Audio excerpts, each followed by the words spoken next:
ஒரே சட்டம், கடற்கரை கடற்கரை தான், எவனுக்கும் கல்லறை கிடையாது. சட்டம். ஆக்கிரமிப்பிலே மிக கொடுமையான ஆக்கிரமிப்பு உலகத்தின் தலை சிறந்த இரண்டாவது கடற்கரையை ஆக்கிரமித்ததுதான். ரொம்ப வித்தியாசமான கோட்பாடு கொண்டவன். இது பெரியார் மண், வெட்டி கடத்து, இது திராவிடம். இது தமிழர் மண், கட்டி காப்பாத்து, இது தமிழ் தேசியம். அமெரிக்க பொருளாதார மேதை சொல்றான், இந்தியா ஒருபோதும் வல்லாதிக்கம் ஆகாது. காரணம், சாதி மதங்களாக அவர்கள் பிளந்து பிரிந்து கிடக்கிற வரை முந்திரி திராட்சை முழுசா இருக்கு. ஆச்சி பாயாசம் மிக்ஸ், ஒன்று வாங்கினால் ஒன்று இலவசம். அரைக்க ரவுண்ட் இடத்துல எங்க ஆத்தா அப்ப ஆக்கிரமிச்சுட்டான்னு நீ நீதிமன்றத்துல ஆணையம் வாங்கிட்டு வந்து பேக்கும் போது எவ்வளவு வழிதாங்கி நின்று போன விட்டுட்டு போயிருவேன். முதல்ல கடற்கரையில இருக்கிற சமாதியை முதல்ல பேக்கிறோம்டா. ஆக்கிரமிப்புல அநியாய ஆக்கிரமிப்பாதான்டா. ஒரு மனிதனை புதைக்க 6 அடி, 2 ஏக்கரா, 2 ஏக்கரா. இரு ஒரே சட்டம், கடற்கரை கடற்கரை தான், எவனுக்கும் கல்லறை கிடையாது. சட்டம். ஆக்கிரமிப்பிலே மிக கொடுமையான ஆக்கிரமிப்பு உலகத்தின் தலை சிறந்த இரண்டாவது கடற்கரையை ஆக்கிரமித்ததுதான். அதுவும் திராவிட இடுகாடாக மாற்றியதுதான் கொடுமையிலே கொடுமை. பஞ்சமர் நில மீட்பு என்பது பைந்தமிழர் உரிமை மீட்பு என்பதை எண்ணரும் தம்பி தங்கைகள் நினைவில் வைத்துக் கொள்ள வேண்டும். நம் கடமையின் முதன்மையான கடமை என்பதை புரிந்து கொள்ள வேண்டும். இந்த நிலத்தை மீட்காதவன், இந்த உரிமையை மீட்காதவன் எந்த நிலத்தை மீட்பாய், எந்த விடுதலையை பெறுவாய், எந்த உரிமையை பெறுவாய்? உனக்கென்று ஒதுக்கப்பட்ட உன் சொந்த நிலத்தை இழந்து நிற்கிற நீ எந்த நிலத்தை மீட்பாய், எந்த உரிமையை மீட்பாய், எந்த உரிமையை மீட்பாய்? இது ஏன் இவ்வளவு பெரிய இழப்பு, இவ்வளவு பெரிய அநீதி ஆதி தமிழ் குடிகளுக்கு, பெருத்த தமிழ் சமூகத்தில் பெரும் எண்ணிக்கையில் இருக்கிற தமிழ் குடிகளுக்கு நிகழ்ந்தும் இது கண்டுகொள்ளாமல் போகிறது என்றால், எவன் ஆக்கிரமித்தானோ, எவன் அதிகாரத்தில் இருக்கானோ அவன் தான் இதெல்லாம் ஆக்கிரமிச்சு வச்சிருக்கான். அவனை சார்ந்தவன். அப்ப இதை கேட்க வேண்டியவர்கள், எதிர்த்து போராடி மீட்க வேண்டியவர்கள் அவர்களிடத்திலே கூட்டணி வைத்து நின்னதுனால அவன் அது கேள்வி கேட்கறதுக்கு ஆளாம போயிடுச்சு. அதனால என் அருமை தம்பி தங்கள் நினைவைத்துக் கொள்ளணும். என் தம்பி தபு சங்கர் தான் எழுதுவான், திருடனையும் திராவிடனையும் பார்த்தால் முதலில் திராவிடனை அடி. ஏனென்றால் திராவிடன் உன் பொருளைத்தான் திருடன், திருடன் உன் பொருளைத்தான் திருடுவான், திராவிடன் உன் பரம்பரையே திருடி விடுவான். ரொம்ப வித்தியாசமான கோட்பாடு கொண்டவன். இது பெரியார் மண், வெட்டி கடத்து, இது திராவிடம். இது தமிழர் மண், கட்டி காப்பாத்து, இது தமிழ் தேசியம். புரியுதா உனக்கு? 2 கோட்பாடு. இதுவும் தபு சங்கர் என் தம்பி எழுதுனதுதான், உட்கார்ந்து இருக்கான். அதனால இனிமே திராவிடன் திருடன் 2ல எவன் வந்தாலும் திருடா நீ கொஞ்ச நேரம் இருப்பான்னு முதல்ல திராவிடனை சாத்திரு. இப்ப இந்த தேர்தலில் நல்ல வாய்ப்பு இருக்கு, போட்டு தள்ளிரு. புரியுதா உங்களுக்கு? திராவிடனை முதல்ல அடி, திருடனை அப்புறம் அடி. எனவே நமது முன்னவர்கள் இங்கே பேசிய என்னுடைய அண்ணன் அருங்குணம் விநாயகம் அவர்கள், என்னுடைய அண்ணன் ஆதித்தமிழர் விடுதலை இயக்கத்தினுடைய பொதுச் செயலாளர் வினோத் அவர்கள் எல்லாம் பன்னெடுங்காலமாக இந்த களத்திலே நின்று போராடுகிறார்கள். யார் யார் எத்தனை 1000 ஏக்கரை ஆக்கிரமித்து வைத்திருக்கிறான் என்பதை சான்றுகளோடு எங்கள் அண்ணன் அருங்குணம் விநாயகம் அவர்கள் வைத்திருக்கார்கள். என்னிடத்தில் ஒப்படைத்தார்கள் அந்த இதை. இப்போது பேசுவதற்கு நேரம் இல்லை. இராணுவத்திற்கென்று சில ரகசியங்கள் இருக்கிறது, எல்லாத்தையும் சொல்ல முடியாது. அது வந்த பிறகு, அதாவது என் பங்காளி சொல்ற மாதிரி ஒரு ஆனார், அது ஆனார், உங்களுக்கு தெரியாத இபிகோ செக்ஷன் ஒன்றும் கிடையாது அப்படின்னு. கொஞ்ச நாள் அது வந்த பிறகு நம்முடைய வேலையை செய்து அவன் உடனே சொல்வான், நீங்க எஸ்சி பட்டியல் இருந்தாதான் உங்களுக்கு உரிய இது கிடைக்கும், சலுகை கிடைக்கும், சலுகை கிடைக்கும். எனக்கு என்ன பிச்சை போடுறிய நீ?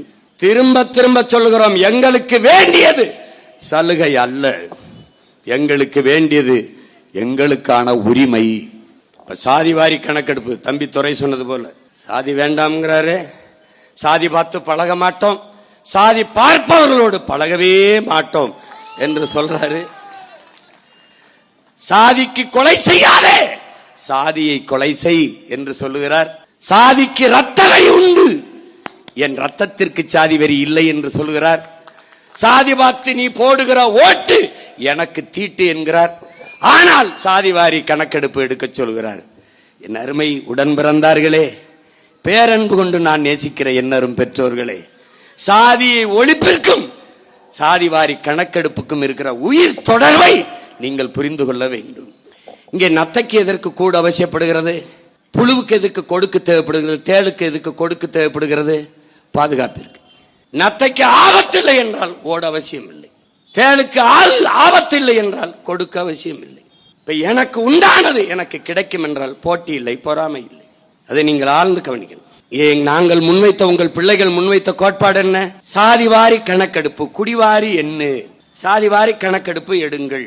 இது எனக்கு முன்னாடி நீண்ட காலமாக இந்த கோரிக்கையை வலியுறுத்தி போராடி வருகிற பெருந்தகை நாங்கள் பேரன்பு கொண்டு நேசிக்கிற எங்கள் ஐயா மருத்துவர் ராமதாஸ் அவர்கள்.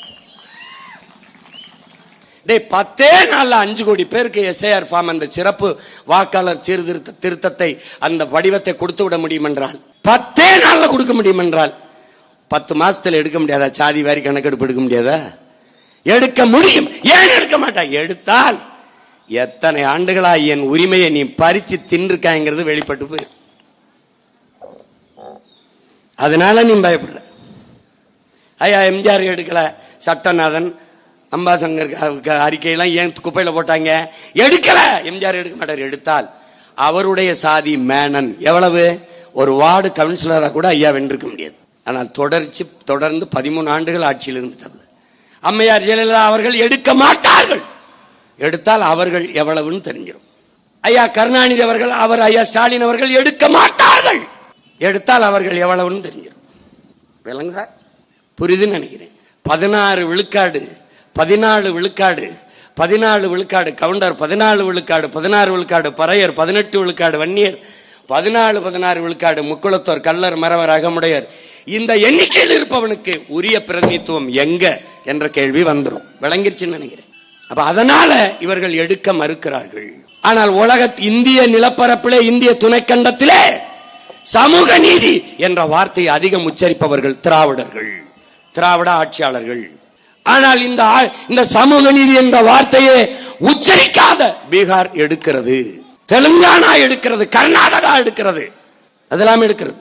இவர்கள் கூட்டணி வச்ச கட்சி, இவர்கள் கூட்டணி வைத்திருக்கிறார்கள் காங்கிரஸ், இவர்கள் வைத்திருக்கிறார்கள். அந்த காங்கிரஸ் சீதாராமையா 10 நாள் பள்ளிக்கூடத்தை விடுமுறை விட்டு சாதிவாரி கணக்கெடுப்பு எடுத்துக்கிட்டு வா உடனே. இவர்கள் கூட்டணி வைத்திருக்கிறார் காங்கிரஸ். ரேவந்த் ரெட்டி தெலுங்கானாவின் முதல்வர், அவர் சாதிவாரி கணக்கெடுப்பு எடுக்கிறார். நிதிஷ்குமார் சாதிவாரி கணக்கெடுப்பு எடுத்து அறிவிக்கிறார். ஏன்? அங்கு ராமசாமிங்கிற ஐயா பிறக்கல. அங்க சமூக நீதி, சமூக நீதிங்கிற வெற்றி சொல் கூச்சல் அங்க இல்ல. அவன் உண்மையிலே அந்த மண்ணை மக்களை நேசிக்கிறான். அந்த நிலம் சார்ந்தவன், அந்த இனம் சார்ந்தவன் அதிகாரத்தில் இருக்கிறான். அவனுக்கு எல்லாவற்றையும் விட அவன் மண்ணின் மக்களின் நலன், அவருடைய கல்வி, அவருடைய அரசியல் அதிகாரம், பொருளாதார வளர்ச்சி, இதுவெல்லாம் அவனுக்கு முதன்மையானதாக இருக்கிறது. இந்த நாட்டின் முதல் குடிமகன் ராம்நாத் கோயிலுக்குள்ள நுழைய முடியல. அந்த இடத்திலே மரத்து நிழல்லே யாகம் வளர்த்து சாமி கும்பிட்டு போனார். இன்றைக்கு இருக்கிற பழங்குடி மகள் திரௌபதி முர்மு கோயிலுக்குள்ள போக முடியல, கட்டையை கட்டி ஓரத்தில் தள்ளி நிக்க வச்சுட்டான். இப்ப நாட்டின் முதல் குடிமகனாக, பிரசிடென்ட் ஆஃப் இந்தியாவானாக வந்தாலும் என் மீது சுமத்தப்பட்ட இழிவு துடைக்கப்படவில்லை. நீ படம் இருக்கேன் உடன் பிறந்தானே என்னரும் தங்கைகளே, தட்டி பாருங்கள். ஐயா மோடி அவர்களும் அத்வானி அவர்களும் நாற்காலியில் அமர்ந்திருக்கும் போது நாட்டின் முதல் குடிமகள் திரௌபதி முர்மு என்கிற பெண் மகள் கைகட்டி நின்று கொண்டிருக்கிற காட்சி இருக்கிறது. பாரத மாதா கைகட்டி நின்று கொண்டிருக்கிறார். எந்திரிக்கும் போது இவர்கள் பாரத மாதாக்கு ஜே என்பார்கள். அந்த மாதா தான் அங்கே நின்று கொண்டிருந்தார். இதை ஒழிக்க வழி சமூக நீதி, சமூக நீதியின் சரியான பகிர்வு, உரிய பகிர்வு. எல்லாரும் தம்பி தங்கைகளே, அண்ணனுக்கு மூத்தவன் நம்ம அருமை பாட்டன் அயோத்திதாச பண்டிதர் என்கிற பெருமகன் என்பதை என்னிலும் இளைய என் தம்பி தங்கைகள் தெரிந்து கொள்ள வேண்டும், இல்லை படித்து கற்று அறிந்து கொள்ள வேண்டும்.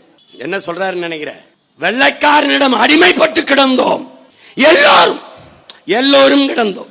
இந்த நிலத்தில் உயர்ந்த சாதி என்று சொல்லிக் கொள்கிற அவனும் அடிமையாகத்தான் இருந்தான், நாமும் அடிமையாகத்தான் இருந்தோம். ஆனால் எல்லோரும் அந்த அடிமையிலிருந்து வெள்ளைக்காரனை எடுத்து விடுதலைக்காக போராடினோம். அடிமையாக இருக்கிற இவன், அடிமை நிலையிலிருந்து விடுதலைக்காக போராடிய இவன் நம்மை அடிமைப்படுத்தி வைத்திருந்தான். அடிமைக்கே ஒரு அடிமை தேவைப்பட்டது, அது நாம இருந்தோம் என்கிறார். நல்ல கவனத்தில் வச்சுக்கணும் தம்பி. எப்படி இருக்கு? இவனே ஒரு அடிமை. அந்த அடிமையிலிருந்து விடுதலை பெற அங்கு போராடி கொண்டே நம்மை அடிமைப்படுத்தி வைத்திருந்தான். இதுதான்டா வரலாற்றில் மிகப்பெரிய கொடுமை என்று சொல்றார். இந்த நிலம் எல்லா வளங்களையும் வைத்திருந்து வறுமையில் இருக்க காரணமே இந்த சாதிய ஏற்றத்தாழ்வு, சகிக்க முடியாத இந்த படிநிலை தாண்டாங்கிறார். விளங்குதா? எதையோ வெட்டினான்டா, மரத்து வேறையெல்லாம் வெட்டினான். சனி இந்த சாதியின் வேற வெட்ட மறந்துட்டான்டா, வெட்ட மறுக்கிறான்டாங்கிறாப்ல. அமெரிக்க பொருளாதார மேதை சொல்றான், இந்தியா ஒருபோதும் வல்லாதிக்கம் ஆகாது. காரணம், சாதி மதங்களாக அவர்கள் பிளந்து பிரிந்து கிடக்கிற வரை அவர்கள் வளர மாட்டார்கள், வல்லாதிக்கமாக மாட்டார்கள். ஏன்? இந்து எழுந்தால் இஸ்லாம் அழுத்துவான், இஸ்லாம் எழுந்தால் இந்து அழுத்துவான், கிறிஸ்தவன் எழுந்தால் இருவரும் அழுத்துவார்கள், பறையர் எழுந்தால் படையாட்சி அழுத்துவான், படையாட்சி எழுந்தால் பறையன் தாழ்த்துவான், தேவர் எழுந்தால் தேவேந்திரன் அழுத்துவான், தேவேந்திரன் எழுந்தால் நாடார் அழுத்துவான். ஒருவன் தலையை ஒருவன் அழுத்தி அழுத்தி கொண்டே இருந்தால் எவன் எழுவான், எவன் நிமிர்வான்? இதாண்டா கேள்வி. இதாங்க இருக்கிற நிலைமைய புரிஞ்சுக்க. அப்ப ஒரே வழி, சாதிய மதத்தை கால் தேஞ்ச செருப்பாக தூக்கி வீசிவிட்டு நாங்கள் தமிழர்கள் என்ற தலை நிமிர்வு ஒன்றுதான் உன்னை உயர்த்தும், நிமிர்த்தும். எவ்வளவு வழியோட பதிவு செய்றார் தாத்தா. அதனால என்ன சொல்றாரு? இட ஒதுக்கீடு, இந்த சம உரிமை, அதையெல்லாம் அவர் ஏற்கல. உரிய உரிமை அந்த வார்த்தையை வைக்கிற நல்லா கவனிச்சுக்கணும். இதேதான் அண்ணல் அம்பேத்கரும் வலியுறுத்துறார். உரிய உரிமையை கொடுக்கணும். சம உரிமைங்கிறது என்ன? பன்னெடுங்காலமா நீ மாளிகையில் இருக்க, நான் கீழே மண்குடிசையில் இருக்கேன், ரெண்டு பேருக்கு சம உரிமை என்பதை எப்படி ஏற்பது? அதனால என்ன? எனக்கு உரிய உரிமை, நீண்ட காலமாக நிராகரிக்கப்பட்ட உரிமையை எனக்கு கொடு, சேர்த்து கொடு. அதனால உரிய உரிமையை தான். நல்லா விளங்கணும். உங்களுக்கு புரியும்படி அண்ணன் சொல்றேன். தம்பி, சரக்கு மற்றும் சேவை வரி கட்டும் என் தங்கைகளே, சரக்கு மற்றும் சேவை வரி 100 நாள் வேலைக்கு போகிற நம்ம அம்மா அரிசிக்கும் பருப்புக்கும் எண்ணெய்க்கும் உப்புக்கும் ஊறுகாய்க்கும் என்ன வரி கற்றாலோ அதைத்தான் அதானி பொண்டாட்டியும் அம்பானி பொண்டாட்டியும் கட்டுகிறார்கள். இங்கே நீ கவனிக்க வேண்டியது, வரி ஒன்றாக இருக்கு, வாழ்க்கை தரம் ஒன்றாக இருக்கா? இதான் நீ எழுப்பணும். அப்ப என்னது? சம உரிமை, சம பகிர்வு என்பது பயனற்றது. உரிய உரிமை, உரிய பங்கீடு. பன்னெடுங்காலமாக கல்வி மறுக்கப்பட்ட சமூகத்தில் இருந்து வந்தவன் நான். இந்த தலைமுறையில் தான் பள்ளிக்கூடத்தின் கதவிலே வாசல்லே கால் வைக்கிறேன். பல நூறாண்டுகளாக படித்து வருகிற நீ, நான் சிற்றூரில் இருக்கிறேன். எங்க ஐயா, எங்க அண்ணன் அருங்குணம் விநாயகம் அவர்கள் பேசியது போல ஓராசிரியர் பள்ளி, அவனு வரலைன்னா அதோட பள்ளியில மூடிட்டு போண்டிதான். நீ ஒவ்வொரு பாடத்தையும் ஒவ்வொரு ஆசிரியர் நடத்துறான். உனக்கு பாடம் சரியாவலைன்னா சிறப்பு பயிற்சி டியூஷன் வச்சு கத்துக்கிற. எனக்கு இதுக்கு காசு கட்டவே காசு இல்லை, புத்தகம் வாங்கவே காசு இல்லை, துணி வாங்கி கட்டிக்கிறவே காசு இல்லை. நான் சிற்றூர்ல இருக்கேன். காலையில களை எடுக்க போகணும், மாட்டுக்கு புல்லு பிடிங்க போடணும், தண்ணி வைக்கணும், தவிடு வைக்கணும். எனக்கு மின்சாரம் இல்லை, சிமிழி விளக்கு. மின்சாரம் இருந்தால் 2 மணி நேரம் தான் வரும், டப்புன்னு துண்டிச்சிடும். அப்புறம் மெழுகுவர்த்தி வளத்தில் படிக்கணும். உனக்கு இல்லை, நீ யூபிஎஸ் வச்சிருப்பா, மின் ஊக்கி வச்சிருப்பா, படிப்ப. அப்ப 2 பேருடைய பாட முறை ஒன்றா இருக்கு. அது சமச்சீரா இல்ல. இந்த கல்வி முறை சமச்சீர் பாடத்திட்டமா இருக்கு, கல்வி முறை சமச்சீரா இல்ல. உனக்கு கழிவறை இருக்கு, கரும்பலகை இருக்கு, அப்படி இல்லை. எங்களுக்கு அந்த வசதி எல்லாம் இல்லை. அப்ப பொதுத்திறன் போட்டியில 2 பேரும் ஒன்னா மோதணும்னா இது உரிய பயிர்வா இல்ல. அப்ப பல காலமாக நிராகரிக்கப்பட்ட எனக்கு உரிமையை தான், முன்னுரிமை தான். அதான் உரிய உரிமை. விளங்கிருச்சுன்னு நினைக்கிறேன். இப்ப பீகார்ல தமிழ்நாடு அரசு என்ன சொல்லுது? தமிழ்நாடு அரசு நமக்கு என்ன கற்பிக்க வருது? திரும்ப திரும்ப என்ன சொல்லுது? சாதிவாரி கணக்கெடுப்பு எடுக்கிற உரிமை மத்திய அரசுக்கு இருக்கு, இந்திய ஒன்றிய அரசுக்கு தான் இருக்குது என்று நம்ம ஏமாற்றுகிறது. அப்ப பீகாருக்கு எப்படி இந்த உரிமை வந்தது? தெலுங்கானாவுக்கு, கர்நாடகாவுக்கு, ஜார்க்கண்டுக்கு எப்படி வந்தது? மாநில உரிமை பேசியவர்கள் இந்திய துணைக்கண்டத்தில் முதலில் இவர்கள் தான். அப்படியே உரிமை இல்லை என்றால் அந்த உரிமையை போராடி பெறாமல் என்ன செய்து கொண்டிருந்தீர்கள்? என்ன செய்து கொண்டிருந்தீர்கள்? பீகாரில் எடுத்ததற்கு உச்ச நீதிமன்றம் தடை விதித்து விட்டது என்று சொல்கிறார்கள். இல்லை, 50 விழுக்காட்டு மேல் வரம்பு, அதற்கு மேல வர்றதுக்கு தான் அது மறுதளிக்குது, அது செய்யக்கூடாதுங்குது. ஆனால் இடஒதுக்கீட்டை பாட்னா நீதிமன்றம் பீகாரினுடைய தலைநகர் இருக்க பாட்னா நீதிமன்றம், அது உயர் நீதிமன்றம் வந்து மறுக்கல, அதை ஏற்குது. கேவி நீதியரசர் கேவி சந்திரன் அவர்களும் நீதியரசர் பார்த்தசாதி அவர்களும் அதை ஏற்கிறார்கள். 2 நீதிபதிகளும் அதை ஏற்கிறார்கள், மறுக்கல. ஆனால் உச்ச நீதிமன்றம் என்ன சொல்லுது? நீ 50 விழுக்காட்டுக்கு மேலே உச்ச வரம்பு, மேல் வரம்பு, அந்த ஒதுக்கீட்டை தான் அது மறுதளிக்குது, அது மறுக்குது. ஆனால் தமிழ்நாட்டுக்கு அதுவும் இல்லை. நமக்கு 69 விழுக்காடு வரை அம்மையார் ஜெயலலிதா மண்டல கமிஷன் நிறைவேற்றிய போது ஐயா ஆனமுத்து அவர்கள் போராடி பெற்ற அந்த 69 விழுக்காட்டிலேயே அதை நிறைவேற்றி சட்ட பாதுகாப்பை தமிழ்நாடு அரசு அன்னைக்கு ஏற்படுத்தி வச்சிருக்கு. அந்த பிரச்சனையும் கிடையாது. அப்ப சாதிவாரி கணக்கெடுப்பு எடுத்தது செல்லும் என்றுதான் பாட்னா நீதிமன்றம் சொல்லுது. என்னரும் தம்பிதங்கைகளே, அந்த நீதிமன்றம் சொன்னது, நீங்க சாதிவாரி கணக்கெடுப்பு எடுத்ததை இந்த பீகார் அரசு எடுத்ததை எதிர்த்து ஒரு பிராரணை, ஒரு நீதி பிராரணை இங்கே தாக்கல் செய்யப்பட்டிருக்குது, ஒரு வழக்கு தொடுக்கப்பட்டிருக்குது. இது என்ன, தன்னுரிமை, அடிப்படை உரிமையை இது பறிக்குது, மறுதளிக்குது என்று இந்த அரசினுடைய இந்த திட்டத்திற்கு, இந்த இதற்கு எதிராக, இந்த சாதிவாரி கணக்கெடுப்புக்கு எதிராக நீங்கள் அறைகோள் விடுத்து இதை வெறுக்கிறீர்கள், எதிர்த்து போராடுகிறீர்கள். நீதிபதியை கொடுத்தது. ஆனால் இந்த சாதி என்கிற இந்த சமூக சாதியை இந்த சமூக நெசவில் இருந்து பிரித்து எடுப்பதற்கு நீண்ட காலமாக முயற்சி நடக்கிறது, முடியவில்லை. அதை துடைத்தெறிய முடியவில்லை, பெருக்கி தள்ளவும் முடியவில்லை, ஒதுக்கி விலக்கி வைக்கவும் முடியவில்லை. அது வாடி உதிர்ந்து போகவும் இல்லை, காற்றில் கரைந்து போகவும் இல்லை என்பதை எப்ப காட்டுகிறது? இந்த சாதிவாரி கணக்கெடுப்பை நீங்கள் எதிர்க்கிற போதே தெரிகிறது, இது இன்னும் அப்படியே இருக்குடா அப்படின்னு. இதை ஏன் எதிர்க்கிற? அப்ப சாதிய ஒழிப்பிற்கு இருக்கிற கடைசி கருவி சாதிவாரி கணக்கெடுப்பு தான் என்று நீதிமன்றம் சொல்லுது, வலியுறுத்துது. அதனாலதான் இந்த சாதிய ஒழிப்பிற்கும் சாதிவாரி கணக்கெடுப்புக்கும் இருக்கிற உயிர் தொடர்பை என் உயிர்க்கிணிய என் தம்பி தங்கைகள், பேரன்புமிக்க என் பெற்றோர்கள் புரிந்து கொள்ளணும். இப்ப எனக்கு உண்டானதை நீங்க கொடுத்துட்டீங்கன்னா நான் யாரோட மோத போறேன்? என் வயிறு நிறைய எனக்கு வேண்டிய சாப்பாடை என் தட்டில் வச்சுட்டீங்கன்னா அடுத்தவன் தட்டில் இருக்க சாப்பாட்டை நான் அபகரிக்கணும், நான் திருடணும்னு நினைப்பனான்னு நினைச்சு பார்க்கணும். இதான் இங்க இருக்கிற அடிப்படை. வன்னியர் 2 கோடியா உரியதை கொடுத்துரு, தேவேந்திரர் எவ்வளவு கொடுத்துரு, தேவர் எவ்வளவு கொடுத்துரு, கவுண்டர் எவ்வளவு கொடுத்துரு, உடையார் எவ்வளவு, முத்தரையர் எவ்வளவு, நாடார் எவ்வளவு, பிள்ளை எவ்வளவு, முதலியார் எவ்வளவு, வண்ணார் எவ்வளவு, குயவர் எவ்வளவு, வேளார் எவ்வளவு, பஞ்சமரை வேறு எவ்வளவு, பண்டாரம் எவ்வளவு, தச்சர் எவ்வளவு, எங்களில் நெசவாளர் எவ்வளவு, எவனே இருக்கான கொடுத்துரு. கன்னட செட்டியாரா கொடு, ரெட்டியாரா கொடு, நாயுடா கொடு, கொடு, எண்ணி கொடு. அதை போலவே என் இன மக்கள் ஆந்திராவில் வாழ்கிறார்கள், கேரளாவில் வாழ்கிறார்கள், பீகாரில் வாழ்கிறார்கள். அங்கே என் இன மக்களுக்கு உரிய எண்ணிக்கைக்கான இடஒதுக்கீடை, இடப்பகிர்வை பெற்றுத்தா. இதான் சமூக நீதி. நாங்க ஏற்கனவே என்ன கொதிநிலையில இருக்கோம், என்ன கொதிநிலை இருக்கோம்? குருநானக் பிறந்த தினத்திற்கு இங்க விடுமுறை, மகாவீர் ஜெயந்திக்கு விடுமுறை. ஆனால் எங்கள் வள்ளுவ பெருமகனார், எங்கள் ஆதி மூதாதை, உலக பொதுமறை வாழ்வியல் நன்னறி தந்த பெருமகனார், எங்கள் மறையோன் வள்ளுவ பெருமகனாருக்கு எந்த மாநிலத்திலே அது பொது விடுமுறை விட்டிருக்கியா? இல்ல.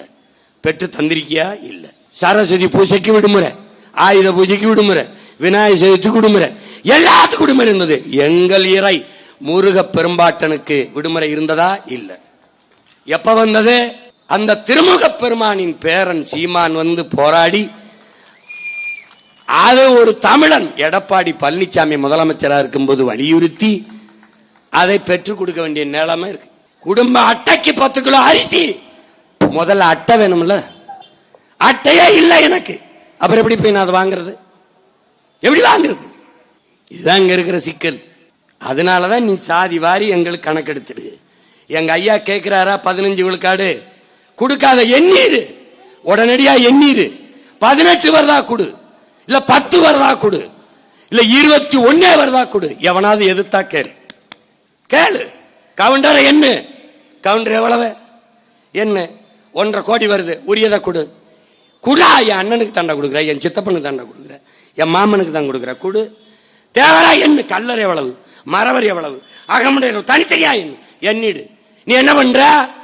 கல்லருக்கு ஒரு அமைச்சர், மறவருக்கு ஒரு அமைச்சர், அகமுடையருக்கு அமைச்சர், 3ல ஒரு மிச்சரை கட்டி அனுப்பிடுற. ஆனா நீ எப்படி? அப்பா முதலமைச்சர், மகன் துணை, ஒரே வீட்டுக்குள் நாட்டில் உயர்ந்த பதவி 2. நான் 2 கோடி எண்ணிக்கையில எனக்கு 3. எப்படி? சனாதனம் என்பது என்ன? இந்த சாதியில் இந்த குடியில் பிறந்ததனாலேயே எனக்கு உயர்ந்த பதவி கிடைத்துவிடும் என்ற நிலை இருக்குமானால் அதான்டா சனாதனம். அதுதான் கொடிய சனாதனம். அப்ப சனாதன ஒழிப்பு என்பது நாட்டில் முதலில் இல்லை, இவர்கள் வீட்டில் ஒழிப்பிலிருந்து தொடங்கணும். இன்னரும் தமிழ் பிள்ளைகள் நமக்கு திட்டமிட்டு மொழி இனப்பற்றுங்கிற தேன் ஊற்றப்படாமல் சாதி மதப்பற்று என்கிற நஞ்சு ஊட்டப்பட்டிருக்கு. அதனால இவ்வளவு பின்னடைவு. சாதி மதம் என்கிற இந்த நஞ்சு ஊட்டப்பட்டதால் அந்த மயக்கத்திலே நாம இருக்கோம். இதான் இங்க இருக்க சிக்கல். இதுல இருந்து வெளியில வரணும். இல்லைன்னா என்ன ஆகும்?